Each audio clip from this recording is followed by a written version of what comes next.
Welcome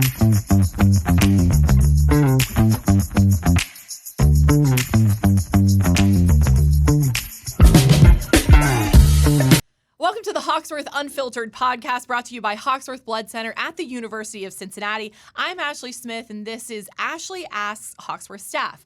Today, we are talking to one of our newer employees and one that's been at Hoxworth for more than a decade. So you'll hear that coming up a little bit later. This is the newer one, especially compared to a decade. Yes. This is Jim Watts. He is our Director of Donor Experience. And later, you're going to hear from Jeff Welch. He is a field manager at our central location. Normally, although you'll hear from him that sometimes he goes wherever he is needed. But Jim, welcome to the podcast. Hey, thanks for having me. And I guess welcome to Hoxworth Blood Center. Now it's been more than 6 months. Yeah, so a little over 6 months. You're not really the new guy, but not really. Newer. Newer, yes.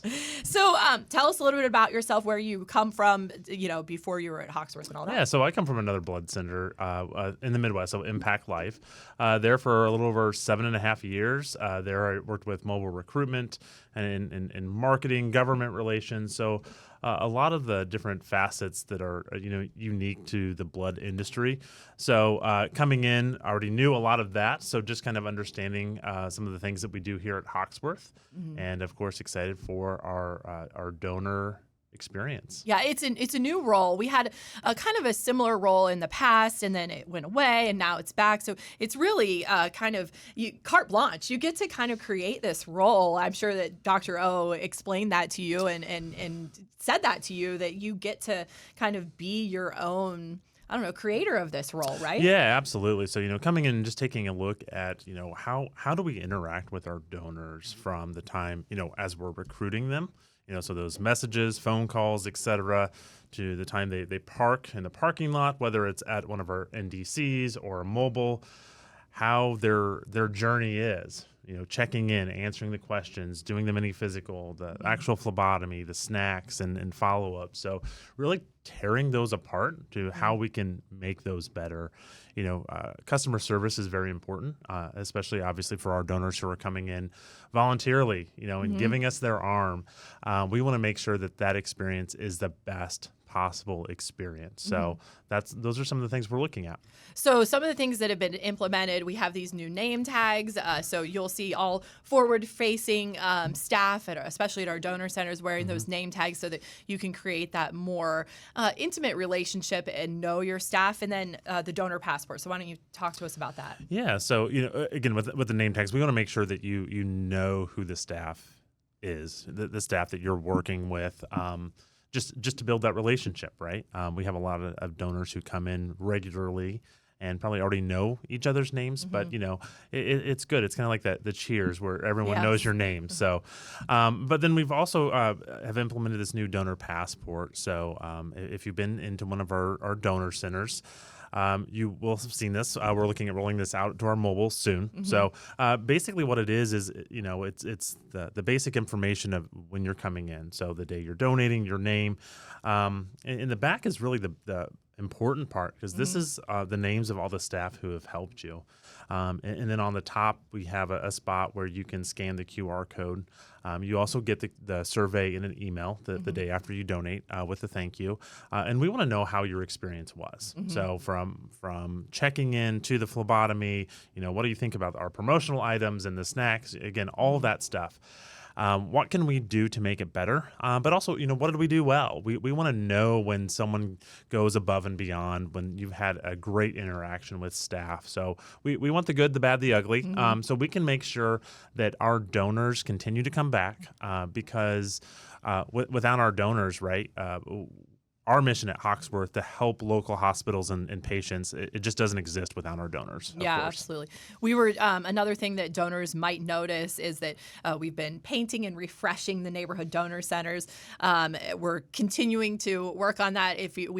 Sophia and I had a Facebook Live recently of updating our posters. All of those donors and recipients, their pictures, they've been updated. And so if you haven't seen those yet, you'll see those rolling out soon. But what else can the donor expect to notice now, even though I know this is a work in progress? Yeah, so I think, well, it's important for us to get these survey results. So, we're taking and we're actually looking at, of course, all these results that are coming in of what's going well and what are the small things that we can change. And we've already had some, ideas of, making sure that, when we're sending the email communications out, reminding you of your appointment, make sure that, we have that link for the quick pass before the appointment. So, there are very small things. We've had recommendations to make sure we have like gluten-free snacks, of course, which is very important. Yeah.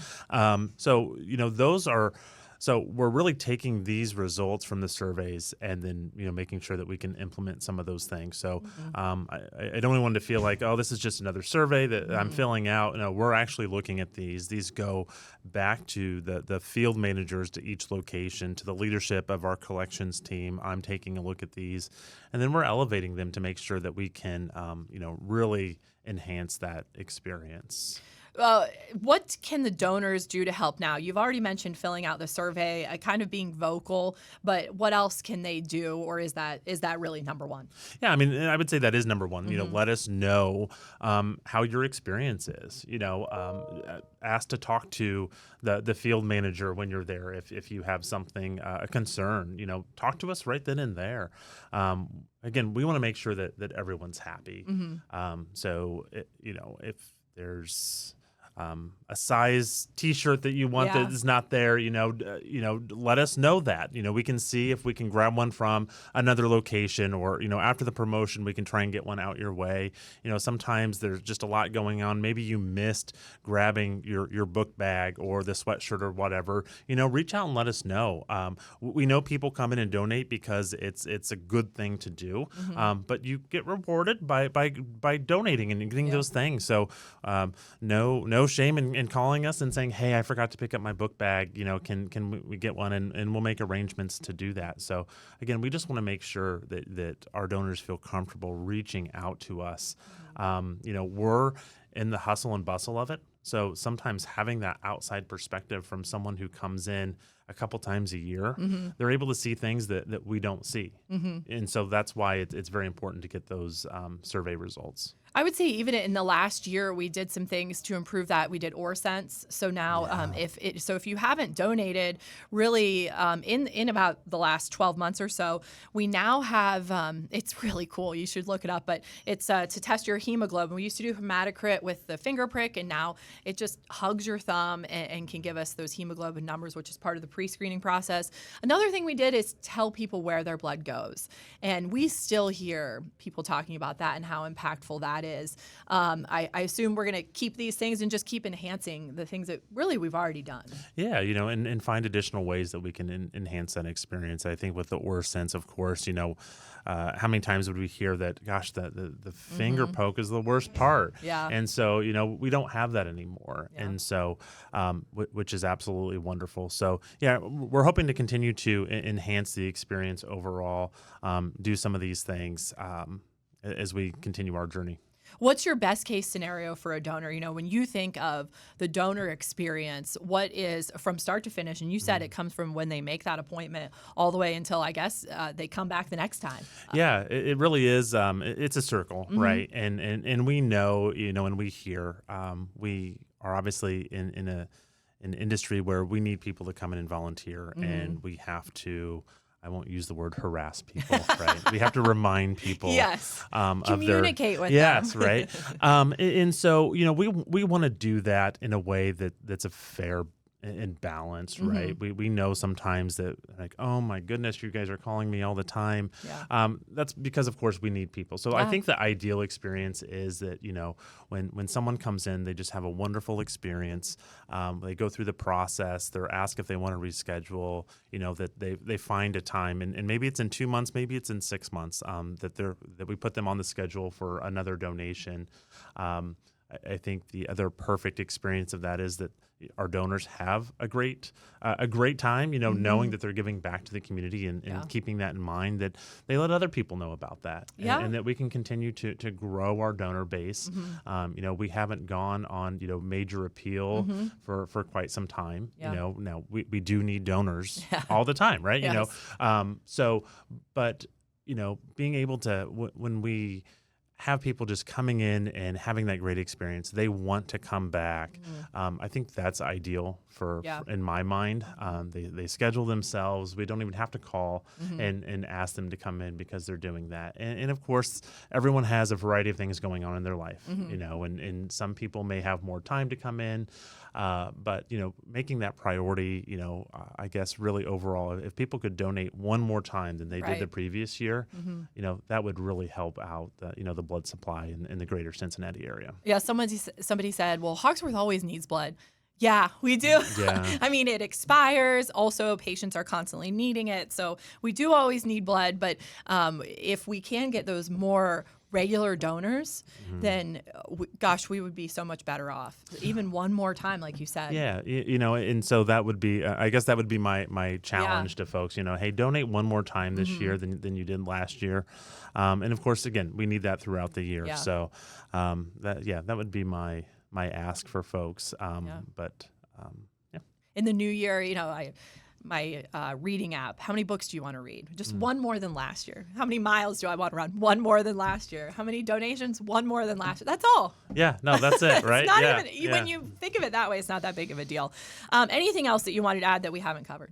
No, I don't think so. I'm so grateful to work for Hoxworth. The mission that we have, that I get to come to work and think about how we can make the overall experience better. For our donors who are just gracious people coming in and donating their time.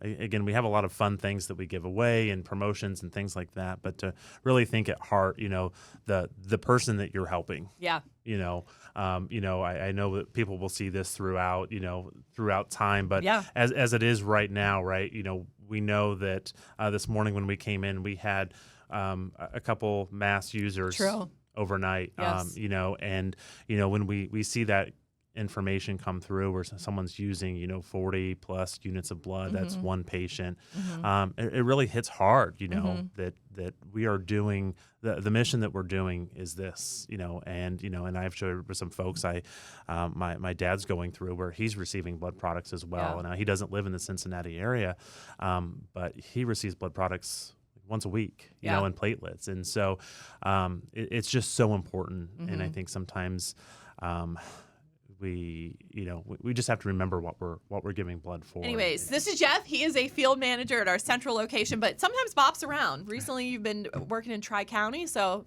you never know. Yeah, I go where I need it. Yes. That was a good answer. So we are talking to Jeff. This is after, of course, part one. We talked to Jim Watts, our Director of Experience, which is a relatively new role.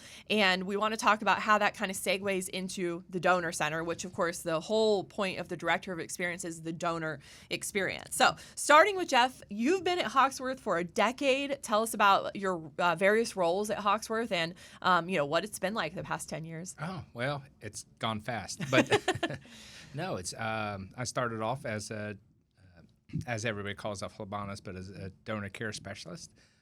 Started driving commercially for driving the buses.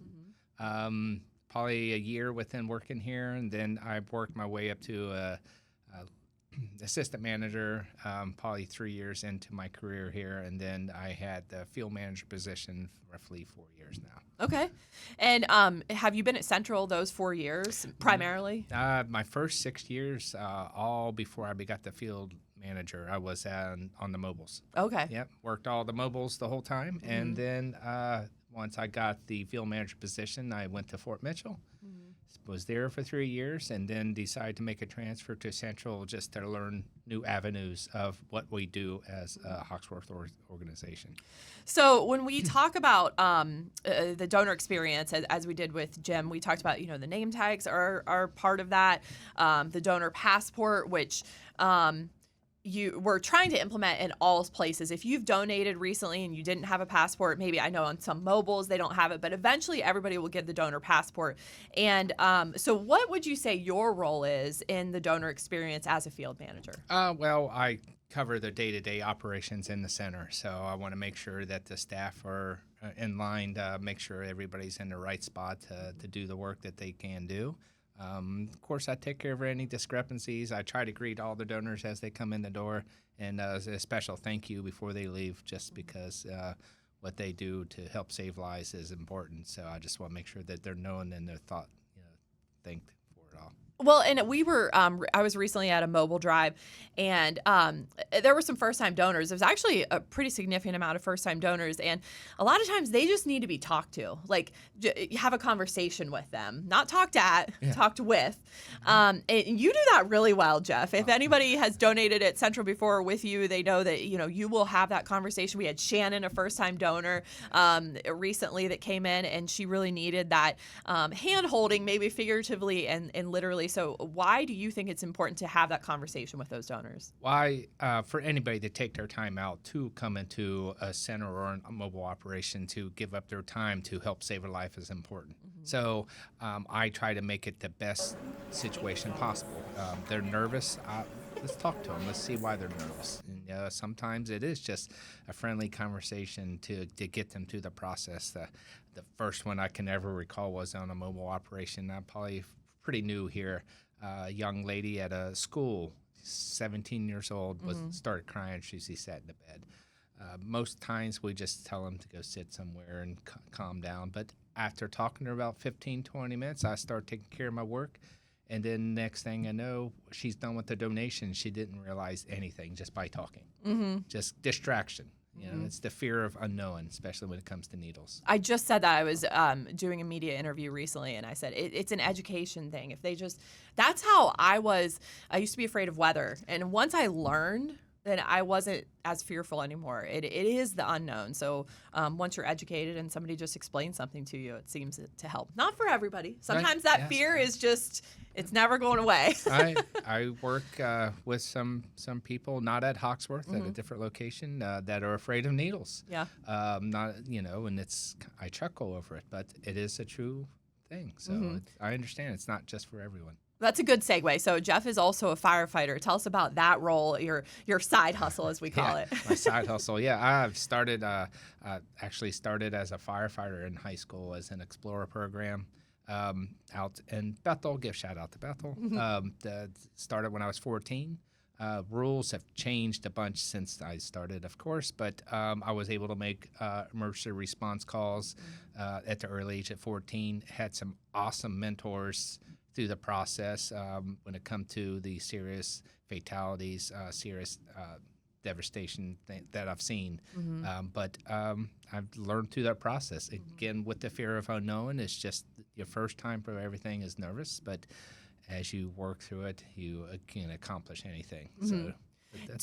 We talked about pre-hospital transfusions a few episodes ago. You guys don't do that yet, but it's something that, maybe in several years, every EMS sector branch may carry that. Is that something you see in the future? Oh, absolutely. The department I work for does not carry it, but they actually referenced to me a couple weeks ago about the product. So that's something you're right. They're going to be looking to in the future. One of our neighboring departments does have it. So we've been slowly doing the training process to make sure everybody's on board to know how it works and to take care of the situation if needed. So. Yeah. What are some common things that the donors, when they come into the donor center, obviously we talked about fear, but do they ask questions and it's maybe the same repetitive questions? And, if you could just talk to all of them right now, is there something that does quell that fear that's kind of for everybody, or what do you think it is?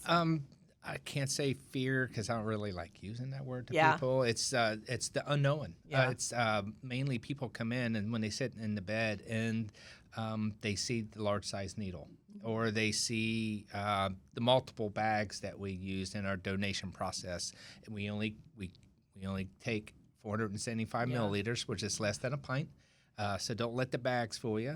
That's the biggest question. Am I filling all those bags? Yeah. No, you're not. It's just 475, and then we get some sample tubes also to test everything. So.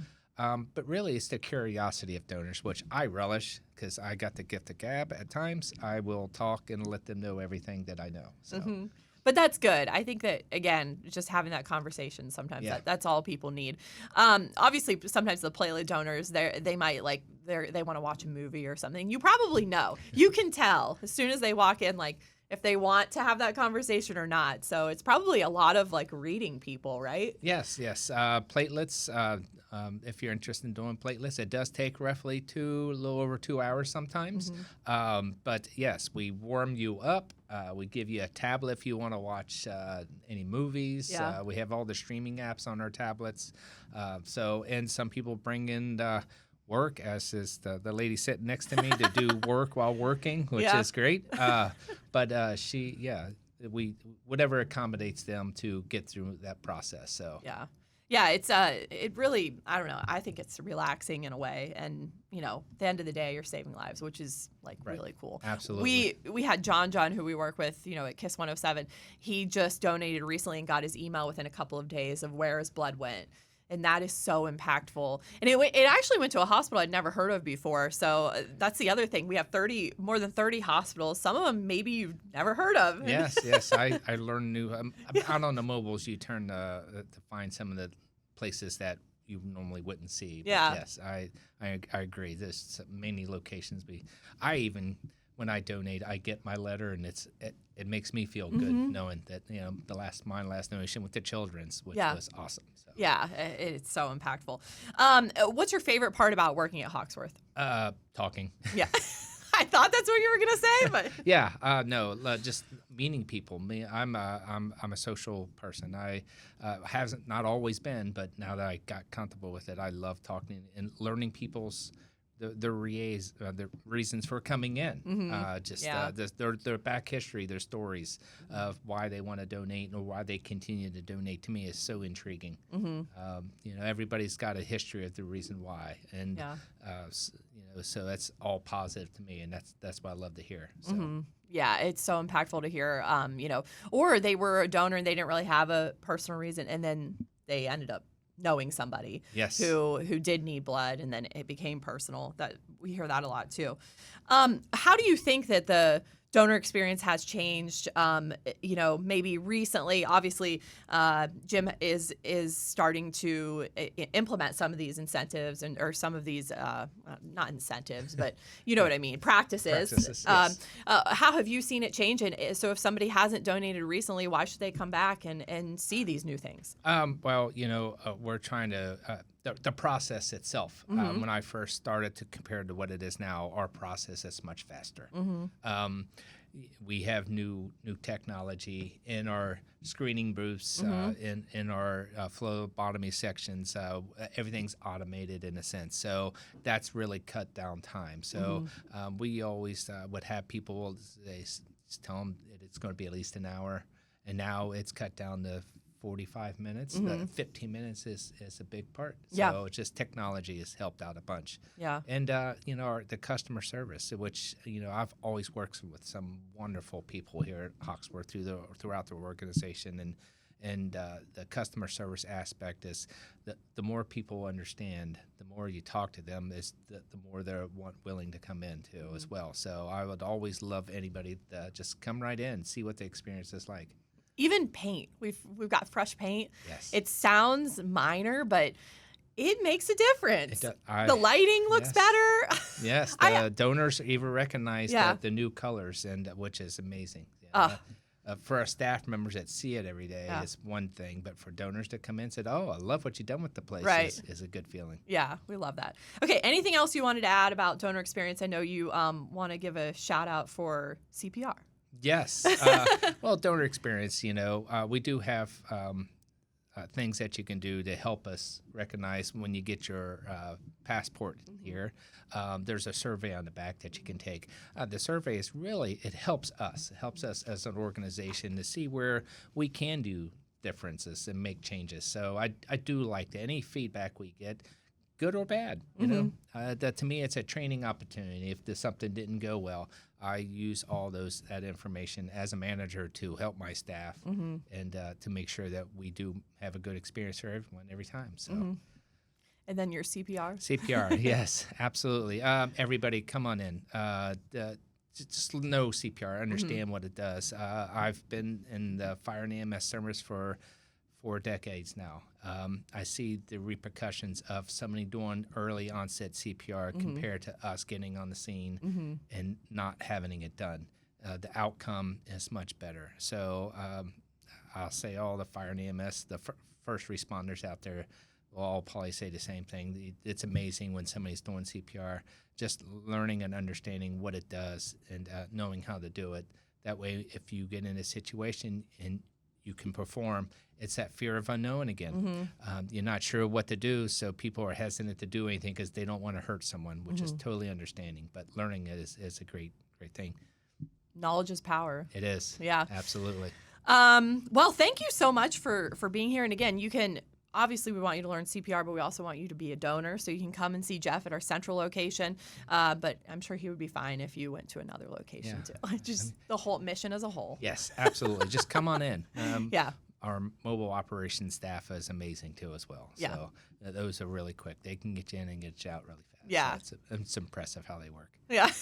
Well, thank you, Jeff. Not a problem. Okay, that's it for today's episode of Hoxworth Unfiltered. Thanks for spending a few minutes with us. Blood donation saves lives, and so do you. We're committed to making every donor experience a great one, and we hope to see you back in the donor chair soon. If you learned something new today, share this episode with a friend, leave us a review, or hit that follow button so you never miss an update. Until next time, stay curious, save lives, and keep it unfiltered.